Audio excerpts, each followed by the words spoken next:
मतदारसंघामध्ये वारं कसं आहे, लोक नक्की काय विचार करतात, या सगळ्याची माहिती आपल्याला लागेल. साहेब, ही माणसं सगळीकडे कामाला लावले, रिपोर्ट आपल्याला कळेलच. आणि भैया, शुभूला आणि मला असा अंदाज आहे की मतदारांचा जो कल आहे ना, तो आपल्या बाजूनेच असेल. हे कल आपल्या बाजूने असेल तर चांगलीच गोष्ट आहे, पण विरोधक काय आणि कसा विचार करतील ना, त्याचा काही भरोसा नाही. त्यामुळे आपल्याला जरा अलर्ट राहावं लागेल. खरंय. बरं पृथ्वी, नंदाकला अचानक दिल्लीला जावं लागलंय. त्या मॅडीचा ॲक्सिडेंट झालाय. ॲक्सिडेंट? बरेच नव्हते? तो बरा आहे, पण आता तिच्याऐवजी पूजेला मला जावं लागणार आहे, आणि तेही लवकर. भैया, मग निघूया आपण.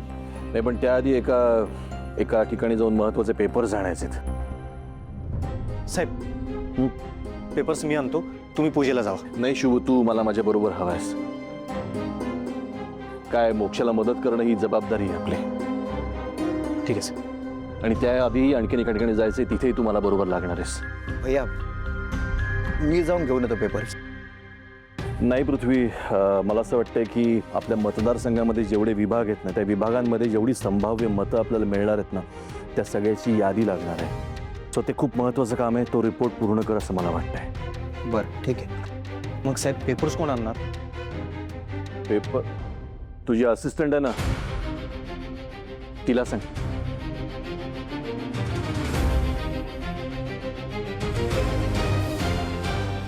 मला नाही जमणार. म्हणजे एक महत्त्वाचं काम आहे मला. ड्युटीवर असताना काही महत्त्वाचं आणि पर्सनल नसतं, हे समजावून सांग तिला.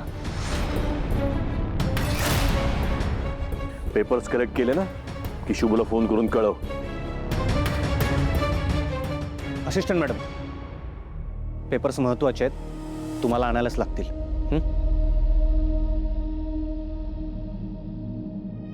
चला निघूया. हां.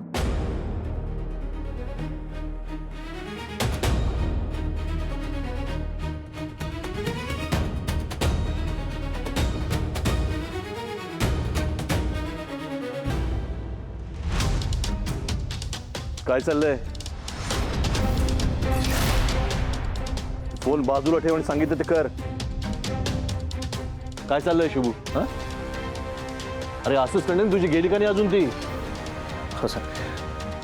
मॅडम, तुम्हाला लगेच निघायला लागेल आणि महत्त्वाचे पेपर्स आहेत, आणि पेपर मिळाले की मला फोन करा. हां, मी तुम्हाला ॲड्रेस पाठवतो. लगेच.